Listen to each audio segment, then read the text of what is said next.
नमस्कार मित्रों, आप सभी का फिर से एक बार हार्दिक स्वागत है सुंदर नाथ की महिमा यूट्यूब चैनल पर। मित्रों, मृत्यु इस संसार का एक ऐसा सत्य है जिससे हर एक व्यक्ति को डर तो लगता है, लेकिन इसके बारे में लोग ज्यादा से ज्यादा जानने के बारे में उत्सुक रहते हैं। हर एक व्यक्ति बिना मौत को गले लगाए यह जानना चाहता है कि आखिर मृत्यु आने पर मनुष्य को क्या क्या महसूस होता है और उन्हें इस दौरान कैसा एहसास होता है। अगर आपके मन में भी मृत्यु से जुड़े कुछ ऐसे ही सवाल उठ रहे हैं तो आप हमारे इस वीडियो में अंत तक जरूर बने रहिए। आज हम आपको इस वीडियो के माध्यम से बताने वाले हैं कि अंतिम समय आने पर आखिर क्या क्या दिखाई देता है और कैसा महसूस होता है। तो आइए सब मिलकर जानते हैं। दोस्तों, गरुड़ पुराण महाधर्म ग्रंथ है जिसमें जन्म से लेकर मृत्यु और मृत्यु के बाद का भी उल्लेख देखने को मिलता है। इस धर्म ग्रंथ में उन संकेतों और अनुभव के बारे में भी विस्तार पूर्वक बताया गया है जो मृत्यु शैया पर लेटा यानी मृत्यु के अंतिम समय पर भी हर एक मनुष्य इसे अनुभव करता है। गरुड़ पुराण के अनुसार मृत्यु के कई महीने पहले ही मनुष्य को एहसास होने लगता है कि अब वह इस संसार को छोड़कर जाने वाला है। यही कारण है कि वह अपने बातों ही बातों में अपने परिजनों को संकेत देने की कोशिश भी करता है, लेकिन अज्ञानता के कारण परिजन उसकी बातें समझ नहीं पाते और मृत्यु के आने से पहले मनुष्य का शरीर ठीक तरीके से काम करना बंद कर देता है। जब मृत्यु का अंतिम समय आ जाता है तब उस व्यक्ति की जीभ लड़खड़ाने लगता है और उसे स्वाद आना भी बंद हो जाता है। इसके अलावा उसे बोलने में भी काफी तकलीफों का सामना करना पड़ता है। और मित्रों, यही नहीं, मौत अगर नजदीक हो तो व्यक्ति को सूर्य और चंद्रमा का प्रकाश देखना भी बंद हो जाता है। साथ ही अगर मृत्यु कुछ दिनों की दूरी पर हो तो उस व्यक्ति को कई बार यमदूत भी नजर आने लगते हैं। उसे ऐसा लगता है कि उसके आसपास कोई है जो हर समय उसे परेशान कर रहा है, लेकिन यमदूतों की परछाई उसे नजर नहीं आती। और मित्रों, यही कारण है कि मृत्यु के अंतिम समय पर व्यक्ति अपने आसपास खड़े लोगों से भी डरने लगता है और जोर जोर से चीखता चिल्लाता रहता है। गरुड़ पुराण के अनुसार अगर देखा जाए तो जिस किसी मनुष्य की मृत्यु निकट होती है तो उसे अपनी परछाई दिखना भी बंद हो जाता है। साथ ही साथ मरने से 24 घंटे पहले व्यक्ति को आईने में अपना चेहरा भी दिखाई देना बंद हो जाता है।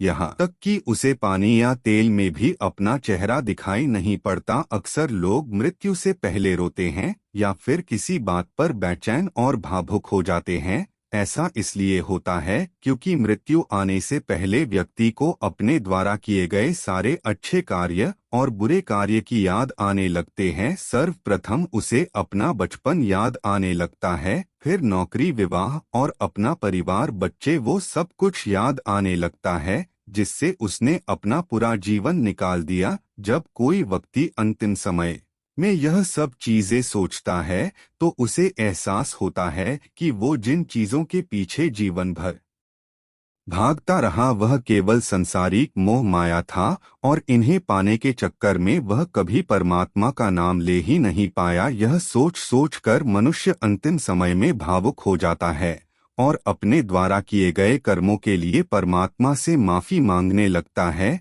इसके अलावा गरुड़ पुराण में यह भी बताया गया है कि मरने से पहले व्यक्ति के शरीर से एक अजीब तरह की बदबू आने लगती है। साथ ही उसके शरीर में कोई संवेदना भी नहीं बचते। उस समय व्यक्ति को सुख, दुख, दर्द, इन सबका कोई भी ज्ञान नहीं रहता। ये वही समय होता है जब मनुष्य का शरीर तो साथ छोड़ देता है, लेकिन उसका दिमाग अभी भी बार बार उसे भूतकाल के बारे में सोचने को मजबूर करता रहता है जहां उसने कई तरह के अच्छे और बुरे कर्म किए होते हैं। मित्रों, गरुड़ पुराण में इस बात का भी विस्तार पूर्वक उल्लेख देखने को मिलता है कि जिन लोगों ने अपने जीवन में केवल बुरे कार्य ही किए हैं उन्हें अपने अंतिम समय में कुछ भी दिखाई नहीं देता। उसे उसके आसपास बैठे हुए लोग भी दिखाई नहीं देते और इस दौरान अगर वह व्यक्ति गलती से भी आईना देख लेता है तो उसे अपना चेहरा काफी विकृत दिखाई देता है।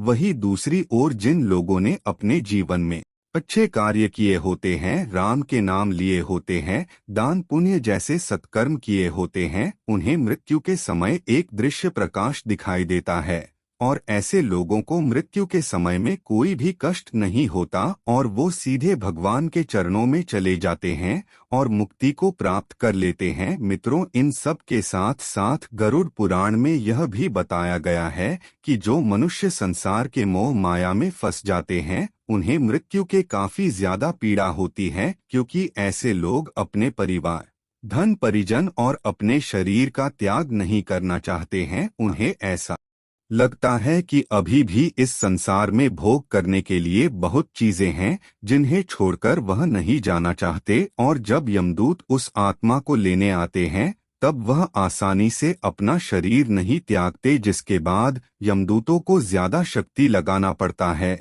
और आत्मा को जबरदस्ती निकालना पड़ता है। इस दौरान उस व्यक्ति को ज्यादा कष्ट होते हैं और फिर उन्हें यमलोक की यात्रा पर ले जाते हैं, जहां उनके पाप और पुण्य का हिसाब विस्तार पूर्वक किया जाता है और फिर उन्हें उसी हिसाब से सजा दी जाती है जैसा उनका कर्म होता है। इसलिए मित्रों, हम अंत में यही कहेंगे कि आप हमेशा सत्कर्म कीजिए और पुण्य के भागीदारी बनिए ताकि आपको मृत्यु के बाद अच्छा फल मिल सके। तो मित्रों, आज आपने जाना कि मृत्यु के अंतिम समय में व्यक्ति को क्या क्या दिखाई देते हैं और कैसा अनुभव होता है। आज के वीडियो में बस इतना ही। आपको हमारी जानकारी कैसी लगी आप हमें कमेंट में जरूर बताएं। धन्यवाद।